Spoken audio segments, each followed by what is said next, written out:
All right, welcome everybody. I'm glad that you can see me on the screen now. Thank you to Mr. Montello. Shout out to him for helping me to get this thing figured out. So what you're going to do is you're going to open up your uh, Google Classroom, I guess, and your document, and open up your set of notes. You could put it in a separate window. That's what I would do, and then listen to my soothing voice as I talk about what your set of notes is going to be. Now, I do have a special guest with me as eighth period, as duly requested that I have a friend with me when I do the sets of notes. So, happy Cam is here to make sure you're ready to go this morning, right, Cam? I'm excited. I know you are, Cam. So, hopefully. You're doing okay, and we'll get this thing figured out as we go. So here we go. Just like before, you're going to have to check out your note sets. You're going to have to fill them out on your own, and it should be fairly easy as I talk about all this stuff. And I figure with my face in there, it might feel a little more closer to home or at school or not. You'd be like, oh, great, let's stare at that guy again. But oh well, that's what you can just count my gray hairs. You do that. I don't care, whatever you want to do. But anyways, at least you see part of the classroom while we're talking. So don't forget to send this in. You do have to check in every day, and you have to send your stuff in like you're supposed to. So please stay as caught up as you can. Nobody wants you getting behind and scrambling for 3 weeks, and when hopefully we can come back. That's the plan. Come back after Thanksgiving break, and then go back to normal for a while, and we'll see how it goes. But anyways, here's your set of notes. So where we last left off, we had talked about the French and Indian War, and how after the French and Indian War with the Treaty of Paris of 1763, that the colonists were super excited because they were going to now be able to go over that line that they had before, which was the Appalachian Mountain Chain. And now they're going to be able to go all the way to the Mississippi River, as you can see here. Let me click on that little pointy thing. There we go. And so Britain controlled really all of this area from the Atlantic to the Mississippi River. And so all those colonists are like, yay, more land, we're going to go and expand. But the problem is there were a lot of Native American tribes that were over there in that area, and they were really given no say as to giving up their own land, their ancestral land. So kind of silly for the British to think that that would pass muster, and it does not. So you have these eastern woodland Indian tribes like the Miami and the Shawnee and the Ottawa, which you might be familiar with in our area. And this is going to be raising some conflict between the colonists and the natives, clearly because the colonists want to go over their land. The Indians are going, nope, we didn't have anything to say in it. And the British are just kind of shrugging their shoulders and saying, well, we have this treaty that says otherwise. So this is Ohio at that time period. Again, Ottawa, Wyandot, and yes, that's the correct spelling of the Wyandot Indian tribe, and the Shawnee, who we're familiar with. They also go all the way up north here, as you can see in my little movie thing. And that's conflict that they're going to have, so let's talk about that. So Britain ends up controlling all of that land east of the Mississippi River. So enter an Ottawa chief named Chief Pontiac. You may have heard of the name Pontiac before, probably have. It's a car. It's a place in Michigan. The Detroit Lions played up there, used to play up there, at least the Pontiac Silverdome. WrestleMania 3 took place in the Pontiac Silverdome. Right, Cam? All right, Mr. Steyer. Okay. So Pontiac is his chief, and he's upset because he didn't like colonists. As the colonists always constantly come onto their land and create problems, and he was on the side of the French. So even though the French lost, he didn't necessarily agree that all of his land should be there, so he decided he was going to fight back. So when the English beat the French, they took all of those forts. And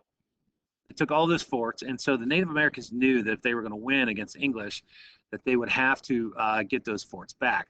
So what Pontiac did is he formed an alliance with the other tribes that were in the area, and they decided that they have a plan. They're going to take over those forts. So the way that they would do it is they're going to attack them all at one time. Now think about it strategically. Why would attacking them one at a time? Yeah, my eye's a little puffy here in case you haven't noticed that. Allergic to something. But anyways, why would they want to take the forts all at one time instead of individually? Anybody? Cam, got anything? No? Okay. So the thing is that you have these forts nearby. So if someone attacks, say, Fort Sandusky, then people from Fort Sandusky are going to run the other forts, and they're going to come and help them out. But if you attack them all at one time, they don't have anywhere to go. And so what they will have to do is basically defend themselves. And it does work. So they attack all these forts, including Fort Detroit, which is a big one, which is up here in Michigan, and they end up killing 2,000 settlers. Well, the problem is Native Americans don't use forts very much, so even though they took a lot of them over, they ended up leaving them, and the English just came right back. But also, the English retaliated.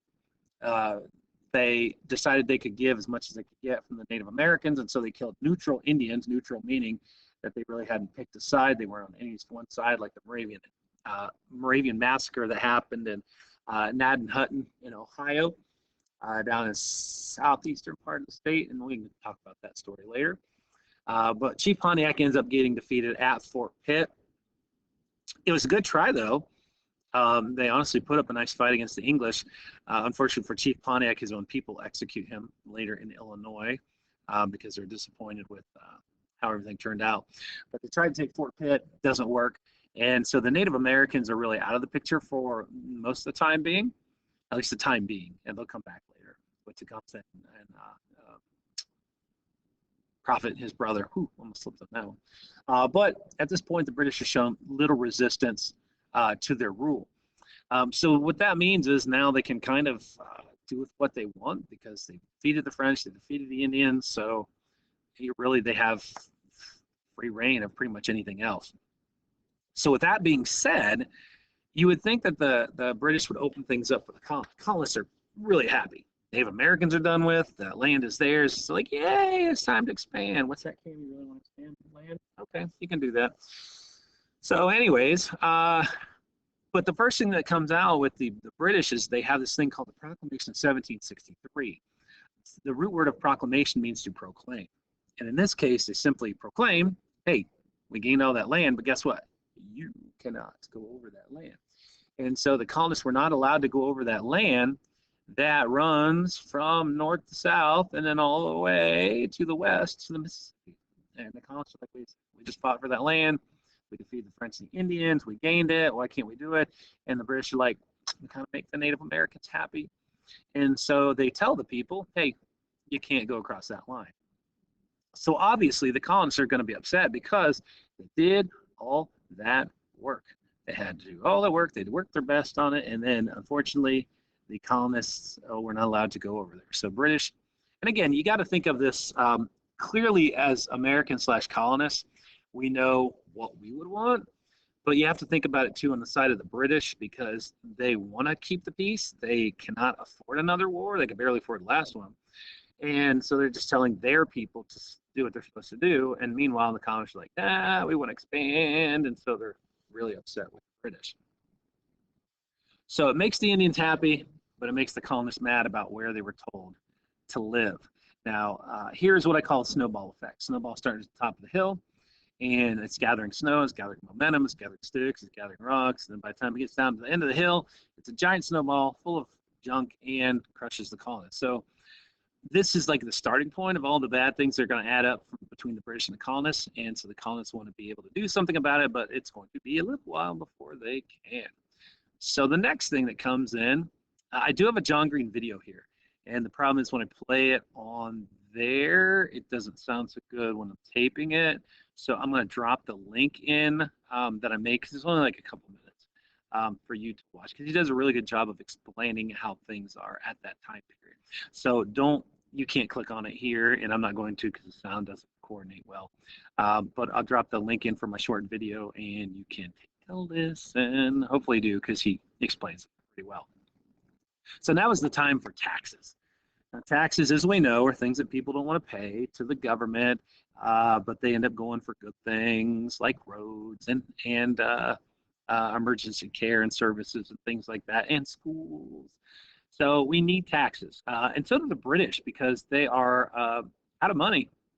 They took a big hit financially during this war, this French and Indian War, and the colonists are thinking, yeah, to the victors go the spoils. So we should be able to not have to pay so much taxes because we fought and we won, and then we gained all this land. But now we're being told we can't be on that land. But also at the same time, hey, you need to pay for it too. And so the colonists are not really happy with that at all. But as I said, the British were deep in debt. They wanted the colonists to help pay. So it does make sense that they would do it. I don't know that you necessarily want it, but it does make sense that they would do it. So they start putting taxes on different things. And again, it makes sense on what they do it with, because the first one is called the Sugar Act, DOE. It's on sugar. Think about it. Why would it be on sugar? Well, number one, it's something that they use all the time.